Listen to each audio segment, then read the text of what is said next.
Hello everyone, my self Rahul Gunawat और आज हम बात करने वाले हैं काउंटर करंट सिस्टम के बारे में। काउंटर करंट सिस्टम की अगर बात की जाए तो एक्सक्रीटरी सिस्टम जो फिजियोलॉजी का जो टॉपिक है उसका एक इम्पोर्टेंट टॉपिक है जनरली। तो counter current system generally exam के अंदर पूछा जाता है और जो काउंटर करंट सिस्टम है ये हम 11th क्लास में भी पढ़ के आते हैं जब एक्सक्रीटरी सिस्टम पढ़ा जाता है ह्यूमन एनाटॉमी के अंदर।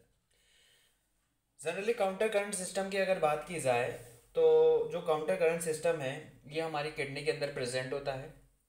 फिर दूसरी बात ये आ जाती है इसको पढ़ने की ज़रूरत क्यों पड़ती है। इसको पढ़ने की ज़रूरत इसलिए पड़ती है क्योंकि कब हमें हाइपोटोनिक यूरिन प्रोड्यूस करना है, कब हमें हाइपरटोनिक यूरिन निकालना है। करेक्ट। बट इसका मतलब ये हुआ कि कब हमें डाइल्यूट यूरिन निकालना है, कब हमें कंसंट्रेशन यूनिट निकालना है। तो जब ये निकालने के लिए हम generally counter current mechanism generally पढ़ते हैं। मतलब ये हुआ कि हमारा जो यूरिन है, यूरिन के अंदर जो कंसंट्रेशन है वो कंसंट्रेशन को डिसाइड करता है काउंटर करंट सिस्टम। हमारी किडनी के अंदर दो तरह के नेफ्रॉन होते हैं, एक होता है जक्स्टा मेडुलरी नेफ्रॉन और एक होता है कोर्टिकल नेफ्रॉन। जक्सा मेडुलरी नेफ्रॉन की अगर मैं बारे में बात करूं तो इसके अंदर एक वासा रेक्टा प्रेजेंट होता है और जो कोर्टिकल नेफ्रॉन की बात की जाए तो पेरिट्यूबुलर कैपिलरीज होती है। तो इस काउंटर करंट सिस्टम के अंदर अपन यही पढ़ते हैं कि जो वासा रेक्टा और जो जक्सा मेडुलरी नेफ्रॉन के बीच में एक सिस्टम चलता है उसको काउंटर करंट सिस्टम बोला जाता है। जनरली अगर बात करूँ काउंटर करंट सिस्टम की तो काउंटर करंट सिस्टम के अंदर पेरिट्यूबुलर कैपिलरीज इंक्लूड नहीं होता। क्यों? क्योंकि वो एक मतलब कोर्टिकल नेफ्रॉन इंक्लूड नहीं होता। वो क्यों नहीं होता? क्योंकि उसके अंदर कैपिलरी पेरिट्यूबुलर कैपिलरीज होती है। दूसरी बात यह है कि काउंटर करंट सिस्टम के अंदर जो वासा रेक्टा तो पार्टिसिपेट करेगा और इसका मतलब ये हुआ कि जो वासा रेक्टा है ये एक तरह की कैपिलरीज है और जक्स्टा मेडुलरी नेफ्रॉन ये एक तरह का नेफ्रॉन है। तो नेफ्रॉन और कैपिलरीज के बीच का एक मैकेनिज्म सिस्टम होता है, उनको बोला जाता है जक्स काउंटर करंट मैकेनिज्म या काउंटर करंट सिस्टम। तो जाहिर सी बात है कि काउंटर करंट सिस्टम होगा तो एक वो चीज़ होगी जो प्रोड्यूस करेगी, एक वो चीज़ होगी मेंटेन करेगी, जब भी तो सिस्टम बैलेंस होके रखेगा ना यार। तो जनरली जो जक्सा मेडुलरी नेफ्रॉन है ये एक प्रोड्यूस करता है काउंटर करंट मल्टीप्लायर्स। करेक्ट। उसके बाद में एक जो वासा रेक्टा होता है क्या कर किसका फॉर्मेशन करता है? काउंटर करंट एक्सचेंजर का। तो जक्सा मेडुलरी नेफ्रॉन ने तो किसका फॉर्मेशन किया? काउंटर करंट मल्टीप्लायर का। और जो वासा रेक्टा ने किसका फॉर्मेशन किया? काउंटर करंट एक्सचेंजर का। काउंटर करंट मल्टीप्लायर्स है ये प्रोड्यूस करता है कंसंट्रेशन ग्रेडियंट और जो काउंटर करंट एक्सचेंजर की अगर बात करूं तो ये कंसंट्रेशन ग्रेडियंट को मेंटेन करता है। जो काउंटर करंट जो सिस्टम है जो जिसने मल्टीप्लायर्स ने प्रोड्यूस किया कंसंट्रेशन ग्रेडियंट और एक्सचेंजर ने जो मेंटेन किया कंसंट्रेशन ग्रेडियंट, ये दो प्रोसेस होता है ये हमारे रेनल मेडुला के अंदर होता है। अब जब अपन नेफ्रॉन की बात कर रहे हैं तो कि काउंटर करंट मल्टीप्लायर्स किससे फॉर्मेशन होता है? जक्स्टा मेडुलरी नेफ्रॉन से। तो नेफ्रॉन की अगर बात की जाए तो नेफ्रॉन होगा तो जनरली अपन पढ़ के आते हैं 11th क्लास के अंदर कि नेफ्रॉन के अंदर जाहिर सी बात है कि पीसीटी भी होगा, लूप ऑफ हेनले भी होगा, डीसीटी भी होगा, कलेक्टिंग डक्ट भी होगा। तो यहाँ पे भी वही है। बट जो वासा रेक्टा एक कैपिलरीज है इसके अंदर ये सारे पार्ट नहीं होते क्योंकि ये जो पार्ट है ये किसके पार्ट है? नेफ्रॉन के पार्ट है। अब सबसे पहले मैं बात करूंगा पीसीटी के बारे में। तो पीसीटी सबको पता है कि पीसीटी के अंदर जो 70% न्यूट्रॉन एब्जॉर्ब होते हैं, जब वो एब्जॉर्ब होते हैं तो वो आइसोटोनिक वॉल्यूम होता है उसका। करेक्ट। मतलब आयन के कंसंट्रेशन है वो मेंटेन करके रखते हैं। इन PCT, loop of Henle, DCT, collecting duct, इन सभी के अंदर अपन देखेंगे कि किस तरह आयंस हैं उनका कंसंट्रेशन है वो मेंटेन होता है। वो सारा का सारा प्रोसेस अपन पहले थ्योरेटिकल पोर्शन देख लेता हूँ, फिर उसके बाद में मैं डायग्राम बता दूंगा। अब सबसे पहले अगर मैं बात करूँ लूप ऑफ हेनले की तो लूप ऑफ हेनले के दो पार्ट होते हैं, एक डिसेंडिंग लूप ऑफ हेनले और एक असेंडिंग लूप ऑफ हेनले। जो डिसेंडिंग लूप ऑफ हेनले होता है वो हमारे वाटर के लिए परमेबल होता है और जो सोल्यूट मतलब NaCl और जो यूरिया है उसके लिए इम्परमेबल होता है। यहाँ पे मैंने जो टिक का निशान लगा रखा है इसका मतलब है कि परमेबल है और जो क्रॉस का निशान लगा रखा है ये इम्परमेबल को शो कर रहा है। अगर असेंडिंग लूप ऑफ हेनले की अगर बात करो तो असेंडिंग लूप ऑफ हेनले के अंदर दो तरह के सेगमेंट होते हैं, एक होता है मोटा सेगमेंट जिसको थिक सेगमेंट बोला जाता है, एक होता है पतला सेगमेंट जिसको थिन सेगमेंट बोला जाता है। मतलब ये जो सारे के सारे मैंने जो सीक्वेंस लिख रखे हैं ना, ये एक सीक्वेंस के अकॉर्डिंग ही लिख रखे हैं सारे के सारे नाम। मतलब सबसे पहले पीसीटी आएगा, पीसीटी के बाद लूप ऑफ एनले आएगा, और लूप ऑफ एनले के अंदर बाद डीसीटी, डीसीटी के बाद कलेक्टिंग डक्ट। और फिर इसके जो पार्ट है वो भी मैंने उस सीक्वेंस के अनुसार ही लिख रखे हैं कि किसके अकॉर्डिंग कौन सा ये आएगा। अगर मैं बात करूँ डिसेंडिंग की बात हो गई कि वाटर के लिए परमेबल होगा और सॉल्यूट के लिए इम्परमेबल होगा।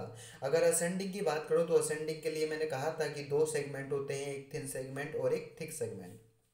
जो थिन सेगमेंट होता है वो हमारे वाटर के लिए इम्परमेबल होता है, और NaCl और जो यूरिया है मतलब सोल्यूट है उसके लिए परमेबल होता है। बट ये जो प्रोसेस होता है ये पैसिव प्रोसेस है। पैसिव प्रोसेस का मतलब क्या है कि जो मेम्ब्रेन जो ट्रांसपोर्ट करेगा उसको, मेम्ब्रेन को जो क्रॉस करने के लिए इसको किसी भी तरह की कोई एनर्जी की रिक्वायरमेंट नहीं होती थिन सेगमेंट को। करेक्ट, पतला है तो कोई रिक्वायरमेंट नहीं होगी। बट थिक सेगमेंट की अगर बात की जाए वही सारी चीज़ें हैं सेम। वाटर के लिए इम्परमेबल है, NaCl के लिए और परमेबल है, बट ये एक्टिव प्रोसेस है। एक्टिव प्रोसेस का मतलब क्या है कि इसको कोई भी किसी भी तरह की जो मेम्ब्रेन ट्रांसपोर्ट को जो क्रॉस करने के लिए इसको एनर्जी की रिक्वायरमेंट होती है, बट थिन सेगमेंट को किसी भी तरह की एनर्जी की रिक्वायरमेंट नहीं होती, इसलिए वो एक तरह का पैसिव प्रोसेस है। और थिक सेगमेंट को एनर्जी की रिक्वायरमेंट होती है, इसलिए वो एक्टिव प्रोसेस है। जनरली अगर मैं बात करूँ तो सिंपल क्या है कि डीसीडी तो वाटर के लिए परमेबल होगी, और ascending loop of Henle solute के लिए परमेबल होगा। सिंपल कंसेप्ट अगर बात करूँ तो, और दूसरा अपोजिट कर लेना है कि अगर ये वाटर के लिए परमेबल हो गया तो सॉल्यूट के लिए इम्परमेबल, अगर ये सॉल्यूट के लिए परमेबल हो रहा है तो वाटर के लिए इम्परमेबल होता है।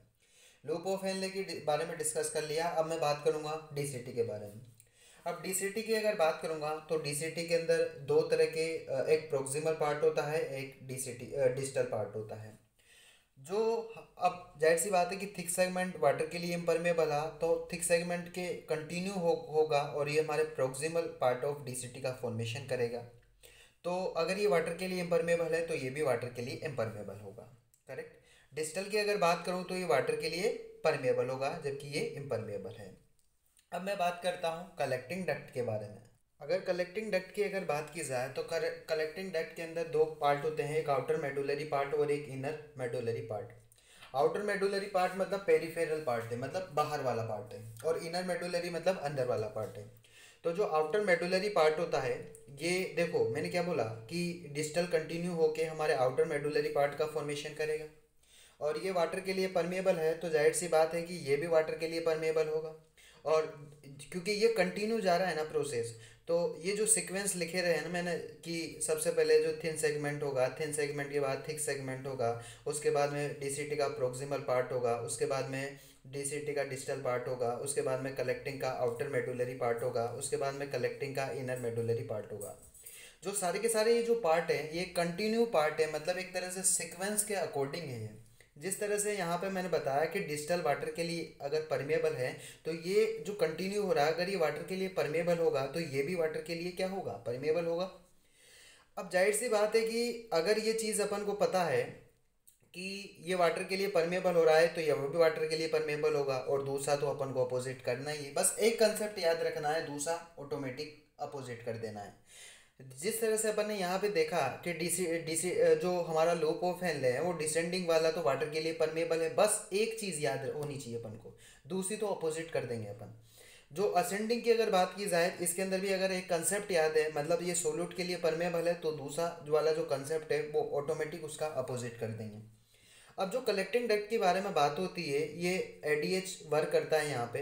अब एडीएच की अगर बात करूँ तो एडीएच का क्या काम रहता है। एडीएच का काम ये रहता है कि जो परमिबिलिटी को बढ़ाता है। अब किसकी परमिबिलिटी को बढ़ाता है, तो ये हमारे जो वाटर और जो यूरिया है उसकी परमिबिलिटी को बढ़ाता है। और आपको याद हो तो जब अपन एंडोक्राइन सिस्टम पढ़ते हैं तो वहाँ पे एक चीज़ पढ़ी जाती है, और जब मैंने एक वीडियो भी बनाया था एंडोक्राइन सिस्टम पे बायोकेमिस्ट्री के अंदर, तो प्लेलिस्ट में देख लीजिएगा, तो वहाँ पे मैंने एक चीज़ बताई थी कि जो एडीएच हार्मोन्स है ये हमारे पोस्टीरियर जो पिट्यूटरी होती है उससे सेक्रेट होता है। ये सारी चीज़ें मैंने बताई थी, तो वहाँ पे देख लीजिएगा। यहाँ पे मैं डिस्कस नहीं करूँगा क्योंकि मैंने ऑलरेडी चीज़ें बता रखी है। तो अब ये कलेक्टिंग डक्ट के बारे में बात हो गई। अब ये जो सारा सिस्टम मैंने देखा, अब इस सारे सिस्टम को मैं डायग्राम के में अप्लाई करूँगा और किस तरह से जनरली जो सिस्टम है, मैकेनिज्म है, वो चलता है, वो सारी चीज़ें। बस क्या है कि आपको अगर थ्योरेटिकल पोर्शन याद है तो जो डायग्राम है वो ऑटोमेटिक याद हो जाएगा। तो जनरली ये डायग्राम बना रखा है मैंने काउंटर करंट्स मैकेनिज्म का। और इस काउंटर करंट मैकेनिज्म की अगर बात की जाए तो इसके अंदर ये वाला जो पोर्शन है ये हमारा बोमेंस कैप्सूल है। और ये बोमेंस कैप्सूल कंटिन्यू होके पीसीटी का फॉर्मेशन करता है और पीसीटी कंटिन्यू होके लूप ऑफ हेनले का फॉर्मेशन करती है। और लूप ऑफ हेनले अपन ने बात की थी कि दो पार्ट होते हैं, एक ये डिसेंडिंग लूप ऑफ हेनले और ये असेंडिंग लूप ऑफ हेनले। इस डायग्राम के अंदर आपको सही से पता नहीं चलेगा, पर इस डायग्राम के अंदर आपको सही से पता चलेगा कि जो असेंडिंग लूप ऑफ हेनले है उसके दो पार्ट होते हैं, एक थिन सेगमेंट और एक थिक सेगमेंट, जो मैंने यहाँ पे शो किया है, जबकि यहाँ पे मैंने सिंपल बताया कि प्रोसेस किस तरह से होता है। अब ये कंटिन्यू होके हमारे डीसीटी के अंदर जाएगा और डीसीटी कंटिन्यू होके कलेक्टिंग डक्ट के अंदर चली जाएगी। होता क्या है कि ये तो जो ब्लू कलर से मैंने शो कर रखा है ये सारा का सारा जक्स्टा मेडुलरी नेफ्रॉन है, जो हमारे जो कंसंट्रेशन ग्रेडियंट है उसको प्रोड्यूस करने का काम करता है। जबकि जो रेड कलर से मैंने शो कर रखा है कलर से, वो एक वासा रेक्टा को शो कर रखा है और ये हमारे कंसंट्रेशन ग्रेडियंट को मेंटेन करने का काम करता है। अब दिमाग में एक चीज़ आ जाती है कि किस तरह से शो कर रखा है, वो सारी चीज़ें बताऊंगा इस डायग्राम के अंदर। इस डायग्राम से आपको कुछ भी पता नहीं लगेगा, इस डायग्राम से आपको एक चीज़ पता लगेगी कि वास्तव में जो प्रोसेस होता है वो किस तरह से होता है। बट इस डायग्राम से एक एक चीज़ एक्सप्लेन होगी, जितनी भी अपन ने थ्योरेटिकल चीज़ें पढ़ी थी वो सारी चीज़ें इस डायग्राम से मैं एक्सप्लेन करूँगा। तो क्या होता होता क्या है कि हमारी जो एक अफरेंट होता है और एक इफरेंट न्यूरॉन्स होता है। अफरेंट क्या होता है? लाने वाला। तो अफरेंट है, ये ला रहा है और यहाँ पे लाके हमारे ग्लोमेरुलस का फॉर्मेशन कर देता है, जो मैंने रेड से डार्क कलर से शो कर रखा है। फिर ये इफरेंट है, उसको ले जाता है और ये हमारी जो लूप ऑफ हेनले है इसके इसके पैरेलल में रन करता है। तो ये इस सिस्टम को बोला जाता है वासा रेक्टा। और वास्तव में अपन पढ़ते भी है कि जो वासा रेक्टा होता है ये एक स्ट्रेंथ वेसल्स है और ये पैरेलल है लूप ऑफ हेनले के। अब दिमाग में एक चीज़ आ जाती है कि पैरेलल कैसे है ना यार, कि देखो जक्सा मेडुलरी नेफ्रॉन इस तरह से मूव कर रहा है, देखो ये एरो बना रखे हैं मैंने, इस तरह से मूव कर रहा है। बट ये जो वासा रेक्टा है वो इधर से आ रहा है। मतलब ये हुआ कि इसका जो जक्सा मेडुलरी नेफ्रॉन का एक असेंडिंग लूप ऑफ हेनले और वासा रेक्टा का डिसेंडिंग लूप ऑफ हेन, दोनों आपस में इनके बीच में एक मैकेनिज्म होता है, उसको काउंटर करंट सिस्टम बोला जाता है। सेम उसी तरह यहाँ पे जक्सा मेडुलरी नेफ्रॉन का एक ये डिसेंडिंग लूप ऑफ हेनले और इसका वासा रेक्टा का असेंडिंग लूप ऑफ हेनले, इन दोनों के बीच में एक अपोजिट सिस्टम चलता है, एक पैरेलल सिस्टम चलता है, उसको बोला जाता है काउंटर करंट मैकेनिज्म या काउंटर करंट सिस्टम। अब जो सारी चीज़ें मैंने पढ़ी थी वो सारी चीज़ें यहाँ पे मैं एक्सप्लेन करूँगा इस डायग्राम से। देखो काउंटर करंट मल्टीप्लेक्स की अगर बात की तो मैंने वहाँ पे एक चीज़ देखी थी, ये हमारे जक्सा मेडुलरी नेफ्रॉन है उससे फॉर्मेशन होता है। तो वहाँ पे उसके नेफ्रॉन से फॉर्मेशन हुआ तो जाहिर सी बात है कि उसके अंदर पीसीटी भी होगा, डीसीटी भी होगा, कलेक्टिंग डक्ट भी होगा और ये सारी चीज़ें होगी। सबसे पहले मैं बात करूँगा कि ये वाला यहाँ से लेके ये वाला सिस्टम के बारे में बात करूँगा, रीनल मेडुला के अंदर होता है। बाकी ये पीसीटी डीसीटी कलेक्टिंग डक्ट का यहाँ पे मैं डिस्कस नहीं करूँगा। ओनली मेरे को ये वीडियो का जो टॉपिक है वही है काउंटर करंट सिस्टम। और काउंटर करंट सिस्टम में हमारे लूप ऑफ हेनले के अंदर चलता है, तो वो लूप ऑफ हेनले ही मैं डिस्कस करूँगा वीडियो के अंदर, फालतू चीज़ें एक्सप्लेन नहीं करूँगा। ना तो इस वीडियो के अंदर मैं पीसीटी के बारे में कुछ बताऊँगा, ना ही इस वीडियो के अंदर डीसीटी के बारे में कुछ बताऊँगा, ना ही इस वीडियो के अंदर मैं कलेक्टिंग डक्ट के बारे में कुछ बताऊँगा, क्योंकि जो टॉपिक है वही है काउंटर करंट सिस्टम। और काउंटर करंट सिस्टम अपन को पता है कि ये हमारे लूप ऑफ हेनले के अंदर चलता है, मतलब मेडुलर नेफ्रॉन के अंदर, जनरली रीनल मेडुला के अंदर प्रेजेंट होता है। तो वो सारा सिस्टम बता देता हूँ। तो यहाँ पे अगर मैं बात करूँ ये डिसेंडिंग लूप ऑफ हेनले, तो मैं इसके अंदर मैंने बताया था कि लूप ऑफ हेनले ये वाटर के लिए परमेबल है, तो वाटर बाहर एक्सक्रेट होगा।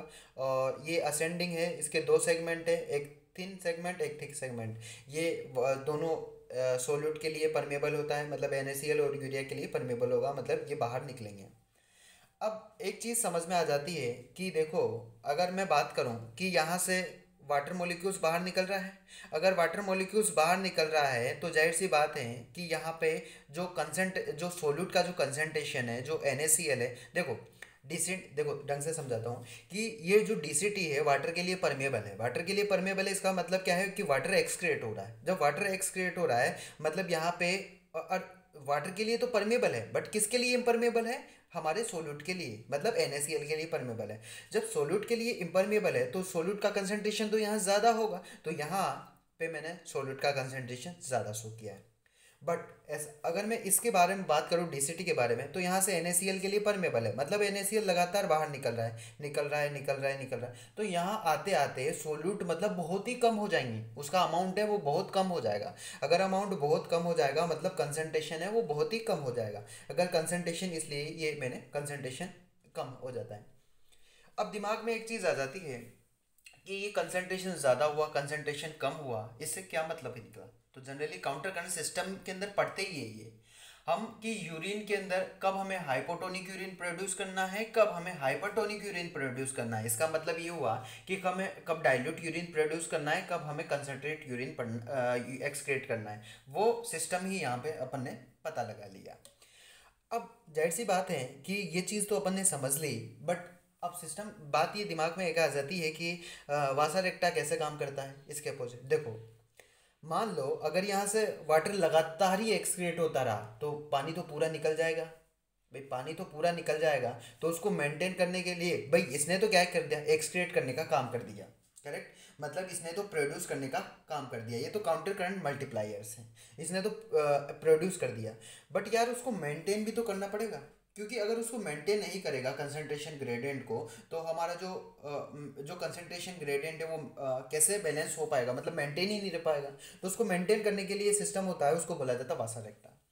अब वासा रेक्टा, इसके अंदर से जो वाटर निकला वो इसके असेंडिंग लूप को फैलने के अंदर जाता है, और इसके अंदर से जो NaCl निकलता है वो इसके असेंडिंग के अंदर जाता है। मैंने क्या कहा कि ये है असेंडिंग लूप ऑफ एल, इसका किसका, वासरेक्टा का, और ये है डिसेंडिंग।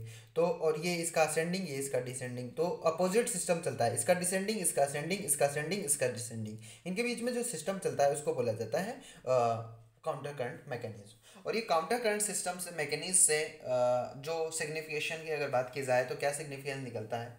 सिग्निफिकेंस यही निकलता है कि इससे जो जो कंसंट्रेशन है वो मेंटेन रह पाता है, कि यहाँ पे कंसंट्रेशन अगर ज़्यादा हो गया, यहाँ पे कंसंट्रेशन कम हो गया, तो वो किस तरह से कंसंट्रेशन को मेंटेन कर पाएगा, किस तरह से कंसंट्रेशन को इक्विलिब्रियम में ला पाएगा। तो वो सारा सिस्टम अपन देखते हैं। अगर ये वासा रेक्टा नहीं होता, अगर इनके बीच में काउंटर करंट सिस्टम नहीं चलता, तो ये कंसंट्रेशन लगातार बढ़ता रहता और यहाँ पे कंसंट्रेशन लगातार घटता रहता, जिसकी वजह से इक्विलिब्रियम जो स्टेट है वो मेंटेन नहीं रह पाती। करेक्ट। और हमारा जो किडनी का जो प्रोसेस है, जो यूरिन जो एक्सक्रेटेड करता है वो एक्सक्रेट नहीं कर पाता सारी चीज़ें। तो इस वीडियो के अंदर काउंटर करंट सिस्टम को अपन ने ढंग से पढ़ा। पहले मैंने थ्योरेटिकल पोर्शन सारा बताया, फिर उसके बाद में डायग्राम से एक्सप्लेन किया। आशा करता हूँ कि ये वीडियो आपको पसंद आई हुई होगी। अगर ऐसा हुआ है तो please like share and subscribe my medicos studio YouTube channels. और इसके जो नोट्स है वो अपने टेलीग्राम चैनल्स पे मैं अपलोड कर दूँगा, वहाँ से आप देख लीजिएगा। Thank you.